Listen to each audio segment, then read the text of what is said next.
নীলা যে একজন পোক্ত আর্টিস্ট হয়ে উঠেছে এটা দেখে খুব ভালো লাগছে, চোখ ফেরাতে পারিনি। শুধু আমি নই, আমার মাও বসে দেখেছেন। সো ডিফারেন্ট এজ গ্রুপের মানুষ এখানে সবাইকে দেখতে পাচ্ছে, অ্যান্ড এভরিওয়ান লাইক ইট, সবাই দেখেছে। এক একটা লম্বা লম্বা এক শটের মধ্যে এক থেকে একটা বড় একটা অংশের সিকোয়েন্স করে যাচ্ছে সবাই, এইটা আমার কাছে খুব ভালো লেগেছে। শেষ 15 মিনিটস আসলে একটা ঘোরের মধ্যে ছিলাম, আর লাস্ট আসলে কান্না পেয়েছে। যেমন সোহেল ভালো করেছে, আর আমি নীলার কথা বলবো, ওর এত সুন্দর অভিনয় আমি কখনো দেখিনি, মানে এক্সেলেন্ট। সৌদ ভাইয়ের ডিরেকশন খুব সুন্দর। আমাদের দেশে 10-12টা ছবি একসাথে রিলিজ করা আমার মনে হয় ব্যক্তিগতভাবে সুইসাইডাল, দরকার নেই। আর তার আগে যেটা, সেটা ইলেকশনের একটু আগে, তখন সন্ত্রাসী হামলার একটা সম্ভাবনা ছিল। তো সাধারণ মানুষ কেন নিজের টাকা দিয়ে নিজের জীবনকে বিপন্ন করে সিনেমা দেখতে যাবে? সো এইসব কথা চিন্তা করে আমরা ডিসাইড করি যে আমরা পিছাবো।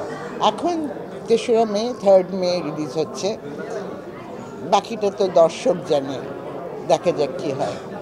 ওনার কাজ আমি আগেও করেছি, উনি অ্যাক্টর থেকে সেই অ্যাক্টিংটা বের করে নিয়ে আসতে পারে, সেই বিশ্বাসটা আমার ছিল যে যদি আমি না পারি উনি আমার টেকটা রাখবে না, যতক্ষণ না পর্যন্ত না পারি ততক্ষণ পর্যন্ত উনি নিতেই থাকবে। সেই বিশ্বাসটা আমি করতে পেরেছিলাম, দ্যাটস ওয়াই আমি লাস্ট মোমেন্টে সেই সাহসটা করতে পেরেছিলাম যে শ্যামা কাব্যের সাথে জয়েন করব।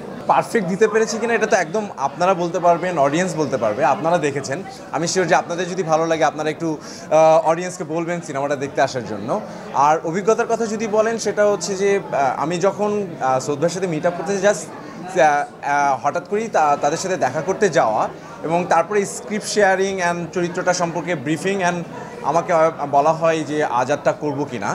সো আমি দারুণভাবে এক্সাইটেড হই, কারণ এইরকম একজন ডাইরেক্টরের সাথে এরকম একটা গল্প এবং এরকম একটা চরিত্র করার সুযোগ কালে ভদ্রে আসে আর কি।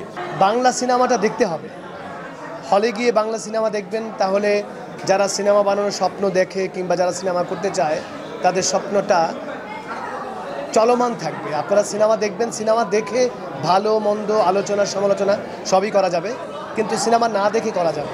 ছবিতে অভিজ্ঞতাটা একটু ডিফারেন্ট, কারণ এটা স্ক্রিপ্ট লেভেলের সময় থেকে ছবিটির সাথে আমি ছিলাম এবং শেষ অবধি ছিলাম, মানে পোস্টের কাজেও আমি ছিলাম। সো যখন ইন্ডিয়া গেল কাজটা করতে, ওর সফর সঙ্গী হিসাবে আমি গিয়েছিলাম, তো এটা আমার জন্য খুব ইন্টারেস্টিং একটা এক্সপিরিয়েন্স। আমি গল্প শুরু থেকে শুরু করে শুটিং এবং এডিট, পোস্ট প্রোডাকশন সব কিছু পর্যন্ত খুব আরামে থাকি। প্রমোশনের সময় আসলে আমার বুক কাঁপে, কারণ এটা আমি অভ্যস্ত না, এটা আমার ফোর্টে না।